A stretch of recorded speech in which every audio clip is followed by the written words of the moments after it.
विवान ने एक ठंडी हंसी हंसी। मुस्कुराहट की वजह आज किसी और के साथ पेरिस जाने की प्लानिंग कर रही है सांझ। मेरे पास सिर्फ एक कमरे और एक खामोशी बची है। सांझ ने पट्टी पूरी की और पीछे हट गई। कभी कभी खामोशी बहुत कुछ कहती है विवान, बस सुनने वाला चाहिए। उसने काउंटर पर रखी 2 चाय के कप की तरफ इशारा किया जो विवान ने अभी बनाई थी। दोनों बालकनी की तरफ आ गए। बाहर अब भी हल्की बूंदाबांदी हो रही थी और शहर की रोशनी धुंधली दिख रही थी। तुमने कहा था तुम्हारा मंगेतर ताकतवर है, विवान ने चाय का घूंट लेते हुए पूछा। सांझ ने बालकनी की रेलिंग को कसकर पकड़ लिया। रणवीर, वो अमीर बाप का बेटा है। मेरे पिताजी ने अपना कर्ज चुकाने के लिए मेरा सौदा कर दिया था। रणवीर को ना सुनना पसंद नहीं है। मैंने भागने की कोशिश की तो उसने अपने आदमी पीछे लगा दिए। उसे मैं नहीं चाहिए, उसे अपनी जीत चाहिए। उसने विवान की तरफ देखा। उसकी आंखों में आंसू चमक रहे थे। विवान ने कुछ नहीं कहा। उसने बस अपना हाथ रेलिंग पर सांझ के हाथ के पास रखा। उनके हाथ एक दूसरे को छू नहीं रहे थे, पर उनके बीच का खालीपन अब भारी नहीं लग रहा था। नियति ने मुझसे सब कुछ छीन लिया।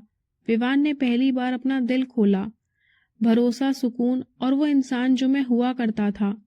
मुझे लगा था मैं खत्म हो जाऊंगा, पर आज उस हाईवे पर जब मैंने उस आदमी को मारा, मुझे लगा जैसे मैं फिर से सांस ले पा रहा हूँ। सांझ ने धीरे से अपना हाथ विवान के हाथ पर रख दिया। इस बार विवान पीछे नहीं हटा। हम दोनों ही भाग रहे हैं विवान, सांझ ने धीरे से कहा। तुम अपने बीते हुए कल से और मैं अपने आने वाले कल से। रात बीत रही थी, बारिश थम चुकी थी, पर उन दोनों के अंदर एक नया तूफान उठ रहा था। अगली सुबह की धूप जब बालकनी के कांच से छनकर लिविंग रूम में आई, विवान सोफे पर ही सो गया था। सांझ कमरे से बाहर निकली। उसने देखा कि विवान की नींद कच्ची है। एक हल्की सी आहट पर भी उसकी भौहें तन जाती हैं। विवान ने आंखें खोली। सांझ को अपने सामने खड़ा देख वो एक पल के लिए सकपकाया। फिर उसे याद आया कि उसकी दुनिया बदल चुकी है। कॉफी? विवान ने उठते हुए अपनी गर्दन झटकी। नहीं विवान, क्या मैं तुम्हारा फोन इस्तेमाल कर सकती हूँ? मुझे एक कॉल करना है। सांझ की आवाज में एक अजीब सी हड़बड़ाहट थी। विवान ने बिना कुछ पूछे अपना फोन अनलॉक करके उसके तरफ बढ़ा दिया। सांझ फोन लेकर खिड़की के पास चली गई। उसने एक नंबर डायल किया और फोन कान से लगा लिया। विवान किचन में जाकर कॉफी बनाने लगा, पर उसकी नजरें अनजाने में सांझ पर ही टिकी थी। हेलो मिष्टी, सांझ की आवाज अचानक टूट गई। मिष्टी, उसके कॉलेज की सबसे पक्की दोस्त। सांझ की आंखों से आंसू टपकने लगे। हाँ मैं ठीक हूँ, मैं भाग निकली। मिष्टी, मैं अब यहाँ ज्यादा देर नहीं रुक सकती। रणवीर के आदमी हर जगह होंगे। वो कुछ देर चुप रहकर मिष्टी की बात सुनती रही। नहीं, वो बहुत अच्छा इंसान है। उसने मुझे अपनी जान पर खेलकर बचाया। सांझ ने विवान की तरफ एक नजर डालकर कहा। मिष्टी, तू बस तैयार रहना। मैं जल्दी ही ट्रेन पकड़कर सीधा तेरे पास आ रही हूँ। वहाँ वो मुझे नहीं ढूंढ पाएगा। हाँ, मैं अपनी पेंटिंग, अपनी पहचान सब यहीं छोड़ दूंगी। मुझे बस अपनी जिंदगी चाहिए। सांझ ने फोन काटा और गहरी सांस लेकर विवान के पास आई। फोन उसे वापस करते हुए उसने अपनी नजरें नीचे रखी। बात हो गई? विवान ने पूछा। हाँ, मिष्टी मेरा इंतजार कर रही है। उसका अपना एक छोटा सा स्टूडियो है। वो मुझे वहां छुपा लेगी। शुक्रिया विवान। शायद ये शब्द बहुत छोटा है उन सबके लिए जो तुमने मेरे लिए किया। सांझ की आवाज भारी हो गई थी। अब मैं शहर को हमेशा के लिए छोड़ दूंगी। विवान ने कॉफी का मग काउंटर पर रखा। इस हालत में जाओगी? तुम्हारे पास ना पैसे हैं ना कपड़े, और वो फटा हुआ कुर्ता अब वो पहनने लायक नहीं है। सांझ ने खुद को देखा और शर्मिंदगी से मुस्कुरा दी। मैनेज कर लूंगी मैं। नहीं, रुको। विवान ने अपनी गाड़ी की चाबी उठाई। पास में ही एक मार्केट है, वहां से तुम्हारे लिए कुछ जरूरी कपड़े और सामान ले आते हैं। उसके बाद मैं तुम्हें सीधे स्टेशन छोड़ दूंगा। सांझ कुछ कहना चाहती थी, पर विवान का लहजा ऐसा था कि वो मना नहीं कर पाई। मार्केट की भीड़ और शोर शराबे में विवान और सांझ एक दूसरे के बिल्कुल करीब चल रहे थे। विवान की नजरें लगातार भीड़ को स्कैन कर रही थी। सांझ ने विवान के दिए हुए धूप के चश्मे पहन रखे थे ताकि उसे कोई पहचान ना सके। एक बड़े शोरूम के अंदर कदम रखते ही सेल्स गर्ल ने उनका स्वागत किया। उसने विवान की तरफ देखकर एक पेशेवर मुस्कान दी। मैडम के लिए कुछ दिखा दीजिए जो इन्हें पसंद आए, विवान ने एक कोने में खड़े होकर कहा। सांझ ने झिझकते हुए कुछ सूती कुर्तों को छुआ। उसकी उंगलियां रेशम और मलमल पर फिर रही थी। वो एक नीले रंग का अनारकली सूट देख रही थी, पर उसकी कीमत देकर उसने उसे वापस रख दिया। विवान ये सब दूर से देख रहा था। वो चुपचाप आया और उसने वही नीला सूट उठाया। ये तुम पर अच्छा लगेगा। इसका रंग तुम्हारी आंखों जैसा है, गहरा और शांत। सांझ ने उसे मना करना चाहा। विवान, ये बहुत महंगा है। सांझ, ये कोई एहसान नहीं है, बस एक अजनबी की तरफ से विदाई का तोहफा समझ लो। विवान की आंखों में एक अजीब सी चमक थी। अगले 1 घंटे में विवान ने उसे सब कुछ दिलवाया। कपड़े, एक छोटा सा ट्रॉली बैग, सैंडल और बाद में एक फोन। सांझ बार बार उसे टोकती रही, पर विवान आज जैसे अपनी अतीत की हर कड़वाहट को इन छोटी छोटी खुशियों से खरीदना चाह रहा था। जब वो बिलिंग काउंटर पर थे तो सेल्स गर्ल ने हंसते हुए कहा, आपकी वाइफ की चॉइस बहुत अच्छी है सर। विवान और सांझ दोनों ही एक पल के लिए जम गए। उनके बीच का सन्नाटा अचानक बहुत भारी हो गया। विवान ने कार्ड स्वाइप किया और बिना कुछ कहे बैग्स उठा लिए। बाहर निकलते वक्त सांझ ने धीरे से कहा, तुम्हें उसे बताना चाहिए था कि मैं तुम्हारी वाइफ नहीं हूँ। विवान रुका। उसने सांझ की आंखों में देखा। क्यों, क्या फर्क पड़ता है? इस भीड़ में हम सिर्फ 2 लोग हैं। कुछ दिन में तुम कहीं और होगी और मैं शहर की सड़कों पर।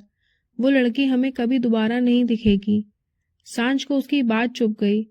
उसे बुरा लगा कि विवान इतनी आसानी से कैसे बात कर रहा था। वो गाड़ी की तरफ बढ़ रहे थे कि तभी सांझ एक फुटपाथ पर बैठे पेंटिंग बेचने वाले के पास रुक गई। वहां एक अधूरी पेंटिंग थी, एक डूबता हुआ सूरज और एक अकेली नाव। तुम्हें ये पसंद है? विवान ने पूछा। ये अधूरी है, सांझ ने कहा। जैसे हम सब भी तो कहीं ना कहीं अधूरे हैं विवान। कोई अपनी मोहब्बत को लेकर तो कोई अपनी आजादी को लेकर। विवान ने वो पेंटिंग खरीद ली और सांझ के हाथ में थमा दी। तो इसे पूरा करना। जब तुम मिष्टी के पास पहुंच जाओ तो इसे पूरा करना, और याद रखना कि एक रात ऐसी भी थी जब तुमने हार नहीं मानी थी। सांझ ने पेंटिंग को अपने सीने से लगा लिया। मार्केट की उस भीड़ में जहां हजारों लोग एक दूसरे से टकरा रहे थे, उन दोनों को महसूस हुआ कि वो अब अजनबी नहीं रहे। विवान की गाड़ी अब धीमी गति से आगे बढ़ रही थी। सांझ की नजरें लगातार बाहर की खिड़की पर जमी थी, पर उसकी उंगलियां अपनी गोद में रखी उस अंधूरी पेंटिंग के कोने को घबराहट से मोड़ रही थी। तभी विवान की नजर दूर खड़ी एक काले रंग की एसयूवी पर टिक गई। विवान ने अचानक गाड़ी की रफ्तार कम कर दी। क्या हुआ? सांझ ने चौकन्ने होकर पूछा। विवान ने कुछ नहीं कहा, बस अपनी उंगलियों से सामने की तरफ इशारा किया। वहां पर 3 आदमी खड़े थे।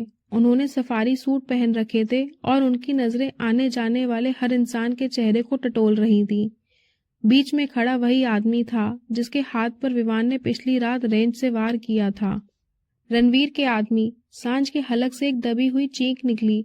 उसका रंग कागज की तरह सफेद पड़ गया। विवान, वो यहाँ भी पहुंच गए? उन्हें कैसे पता चला? शायद बस अंदाजा। विवान ने तेजी से स्टीयरिंग घुमाया और गाड़ी को सड़क की तरफ मोड़ दिया। वो मुझे पकड़ लेंगे, वो मुझे मार डालेंगे। सांझ की सांसें फूलने लगी। वो सीट पर नीचे की तरफ खिसक गई, जैसे खुद को छुपाना चाह रही हो। उसका पूरा शरीर कांप रहा था। विवान ने मिरर में देखा। उन आदमियों में से एक ने शायद गाड़ी को पहचान लिया था। वो अपने मोबाइल पर कुछ बोल रहा था और दूसरी गाड़ी की तरफ इशारा कर रहा था। शाबाश विवान, एक और मुसीबत। विवान ने खुद को कोसा और एस्केलेटर पर पैर रख दिया। गाड़ी शहर की तंग गलियों की तरफ मुड़ गई। पीछे वाली एसयूवी ने उनका पीछा करना शुरू कर दिया था। विवान ने गियर बदला और गाड़ी को एक संकरी गली में डाल दिया, जहां से 2 गाड़ियों का निकलना मुश्किल था। उसने एक पुराने गोदाम के पीछे गाड़ी रोकी और लाइट्स बंद कर दी। बाहर बारिश फिर से शुरू हो गई थी, जो उनके लिए एक पर्दे का काम कर रही थी। गाड़ी के अंदर का सन्नाटा ऐसा था कि सांझ के दांतों के बजने की आवाज साफ सुनाई दे रही थी। वो अपनी आंखें बंद किए बस बुदबुदा रही थी। प्लीज मुझे उनके हवाले मत करना, प्लीज। विवान ने उसकी तरफ देखा। इस लड़की की दहशत इतनी गहरी थी कि उसने विवान के अपने जख्मों को पीछे छोड़ दिया था। उसने धीरे से सांझ का हाथ पकड़ा। सांझ ने झटके से उसकी तरफ देखा। उसकी आंखों में आंसू भरे थे। सांझ, मेरी तरफ देखो। विवान की आवाज में ठहराव था। वो जा चुके हैं, हमने उन्हें पीछे छोड़ दिया। सांझ ने लंबी लंबी सांसें ली। वो मुझे कभी नहीं छोड़ेंगे विवान, मैं कहीं भी जाऊं वो मुझे ढूंढ लेंगे। विवान ने कुछ देर सोचा, फिर उसने गाड़ी वापस स्टार्ट की और उसे स्टेशन की तरफ नहीं बल्कि अपने अपार्टमेंट वाले रास्ते पर ले गया। हम कहाँ जा रहे हैं? सांझ ने डरी हुई नजरों से पूछा। घर, विवान ने कहा। स्टेशन, बस स्टॉप, एयरपोर्ट, हर तरफ उनके आदमी होंगे। अभी तुम्हारा शहर छोड़ना खुदकुशी करना जैसा है। सांझ चुप रही। उसे लग रहा था वो विवान पर अब एक बोझ बनती जा रही है। विवान, तुम्हारी अपनी जिंदगी है, तुम कब तक एक अजनबी की खातिर अपनी जान जोखिम में डालोगे? नियति की यादों से लड़ना ही तुम्हारे लिए कम था क्या? विवान ने एक कड़वी मुस्कान दी। कुछ दिन और रुक जाओ, जब तक मामला ठंडा नहीं होता तो मेरे घर में सुरक्षित हो। अपार्टमेंट पहुंचकर विवान ने गाड़ी सीधे बेसमेंट में पार्क की। वे चुपचाप लिफ्ट से ऊपर आए। घर के अंदर दाखिल होते ही सांझ ने राहत की सांस ली, पर उसके चेहरे पर छाई उदासी कम नहीं हुई। उसने अपने खरीदे हुए कपड़ों का बैग एक कोने में रख दिया। लगता है भगवान चाहते ही नहीं मैं शहर से जाऊं, उसने खिड़की के पास खड़े होकर कहा। विवान उसके पीछे आकर खड़ा हो गया। या शायद भगवान चाहते हैं कि तुम अपनी अधूरी पेंटिंग यहीं पूरी करो। सांझ मुड़ी। उन दोनों के बीच की दूरी अब खत्म होने लगी थी। मार्केट में जो पति पत्नी वाला तंज कसा गया था वो अब उनके दिमाग में कहीं ना कहीं गूंज रहा था। विवान, तुम ये सब क्यों कर रहे हो? सांझ ने उसकी आंखों में झांकते हुए पूछा। तुम्हें मुझसे क्या चाहिए? विवान ने उसकी आंखों में देखा। वही खौफ, वही उम्मीद। शायद कुछ भी नहीं, या शायद सिर्फ ये एहसास कि इस दुनिया में हर रिश्ता सौदे पर टिका नहीं होता। सांझ ने धीरे से अपना सिर विवान के सीने पर टिका दिया। विवान के हाथ हवा में एक पल के लिए ठिठके, फिर उन्होंने धीरे से सांझ को अपनी बाहों में भर लिया। बाहर बारिश का शोर था, पर अंदर एक अनकहा सुकून। सुबह के 11 बज रहे थे। विवान की नींद खुली तो उसे किचन से कुछ बर्तनों की खनक सुनाई दी। उसने अपनी शर्ट के बटन बंद किए और बाहर आया। सांझ वहीं खड़ी थी। उसने कल खरीदे हुए सूती कुर्तों में से एक पहन रखा था। धूप उसके चेहरे पर पड़ रही थी, जिससे उसकी आंखों की चमक और भी गहरी लग रही थी। तुम क्यों परेशान हो रही हो? मैं ऑर्डर कर देता, विवान ने काउंटर पर हाथ टिकाते हुए कहा। सांझ ने पलटकर उसे देखा और एक शरारती मुस्कान दी। ऑर्डर किया हुआ खाना पेट भरता है, मन नहीं। और वैसे भी तुम्हारे फ्रिज में सड़ी हुई ब्रेड और अंडों के अलावा कुछ था नहीं। मैंने नीचे वाले स्टोर से कुछ सब्जियां मंगाई थीं। उसने विवान के सामने पोहा और अदरक वाली चाय रखी। विवान ने पहला निवाला लिया। इतना बुरा भी नहीं है ना? सांझ ने अपनी चाय का घूंट लेते हुए पूछा। नियति को कुकिंग से नफरत थी, विवान ने अचानक कह दिया, फिर खुद ही रुक गया। सॉरी, मैं फिर से। ठीक है विवान, सांझ ने उसका हाथ धीरे से छुआ।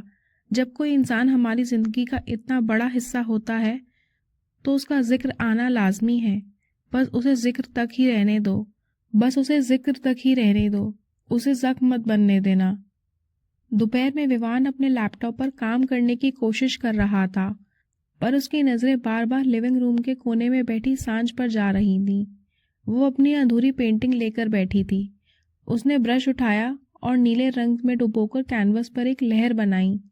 विवान उठकर उसके पीछे जाकर खड़ा हो गया। वो नाव, तुमने उसे अभी तक किनारे नहीं पहुंचाया? सांझ ने बिना मुड़े जवाब दिया। किनारा हमेशा सुरक्षित नहीं होता विवान। कभी कभी लहरों के बीच रहना ज्यादा सुकून देता है। विवान उसकी बात की गहराई को समझ गया। वो नीचे कालीन पर उसके पास ही बैठ गया। सांझ, अगर तुम्हें मौका मिले तो तुम अपनी जिंदगी को कौन सा रंग दोगी? सांझ ने थोड़ा सोचकर कहा, पीला, ढलते हुए सूरज जैसा, जो खत्म तो हो रहा है पर जाते जाते पूरी दुनिया को रोशन कर देता है। उस शाम बिजली चली गई। पूरा अपार्टमेंट अंधेरे में डूब गया। विवान ने कुछ मोमबत्तियां जलाईं। मोमबत्ती की रोशनियों से सांझ का चेहरा किसी पुरानी फिल्म की हीरोइन जैसा लग रहा था। वे दोनों फर्श पर बैठे थे। बीच में चाय की प्यालियां थीं। तुम्हें पता है विवान, सांझ ने खिड़की के बाहर देखते हुए कहा, बचपन में मुझे अंधेरे से बहुत डर लगता था, पर आज इस अंधेरे में मुझे बहुत महफूज लग रहा है। विवान ने उसकी तरफ देखा। शायद इसलिए क्योंकि इस अंधेरे से तुम्हें खुद को छुपाने की ज़रूरत नहीं है। सांझ ने उसकी आंखों में झांका। विवान का हाथ फर्श पर था। उसने धीरे से अपनी छोटी उंगली विवान की उंगली से टकराई। एक करंट सा दोनों के शरीर में दौड़ गया। विवान ने हाथ पीछे नहीं खींचा, बल्कि उसने सांझ की पूरी हथेली को अपने हाथ में ले लिया। अगले दिन की सुबह और भी ज्यादा सहज थी। अब वे एक दूसरे के सामने आने में हिचकिचा नहीं रहे थे। विवान ने अपने ऑफिस से छुट्टी ले ली थी। आज हम क्या करेंगे? सांझ ने नाश्ते के बाद पूछा। आज हम इस घर की यादें बदलेंगे। विवान ने खाली डब्बा निकाला। उसने घर के हर कोने से नियति की चीजें चुनना शुरू किया। एक पुरानी फोटो फ्रेम, एक परफ्यूम की बोतल और एक आधा लिखा हुआ नोट। सांझ ने उसकी मदद की। वो दोनों स्टोर रूम में गए और उस डब्बे को सबसे ऊंचे रैक पर रख दिया। कैसा लग रहा है? सांझ ने धूल झाड़ते हुए पूछा। हल्का। विवान ने लंबी सांस ली, जैसे सालों बाद मैंने अपनी पीठ से कोई भारी पत्थर उतारा हो।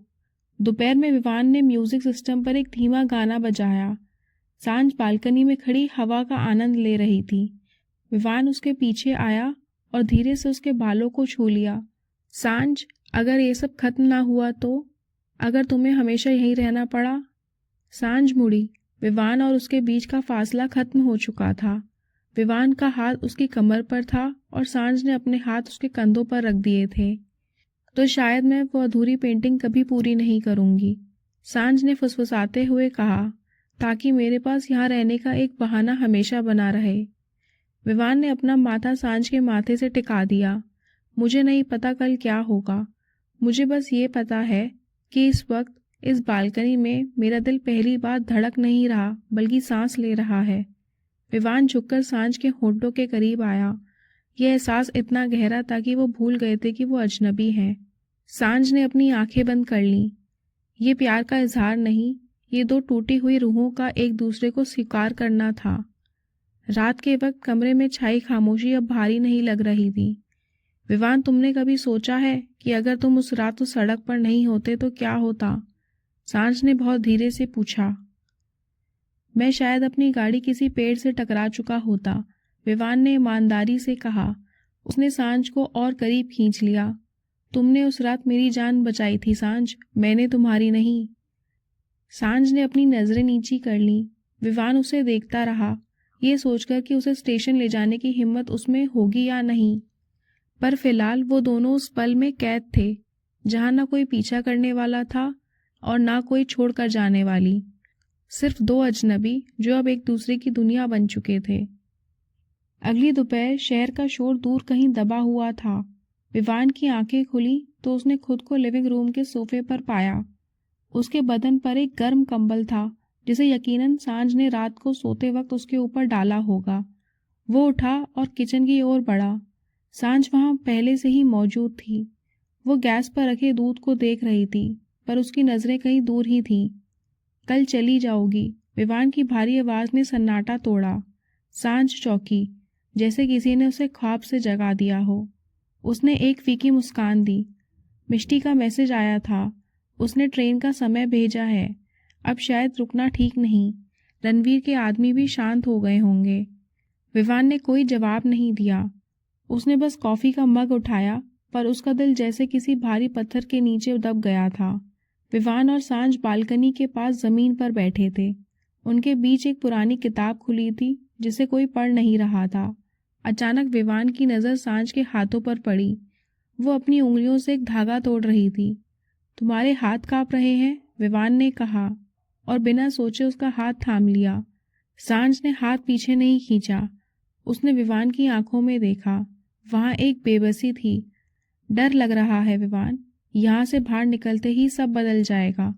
मैं फिर से वही भागती हुई लड़की बन जाऊंगी और तुम फिर से वही अकेले शख्स। विवान ने उसका हाथ थोड़ा और कस लिया। तुम अकेली नहीं हो सांझ, कभी नहीं होगी। शाम ढल रही थी। विवान किचन में कुछ काम कर रहा था और सांझ उसके बगल से गुजरी। तभी फर्श पर गिरे पानी की वजह से उसका पैर फिसला। विवान, उसकी चीख निकली। विवान ने बिजली की फुर्ती से उसे अपनी बाहों में जकड़ लिया। वो गिरते गिरते बची, पर उस झटके में वो विवान के सीने से पूरी तरह चिपक गई।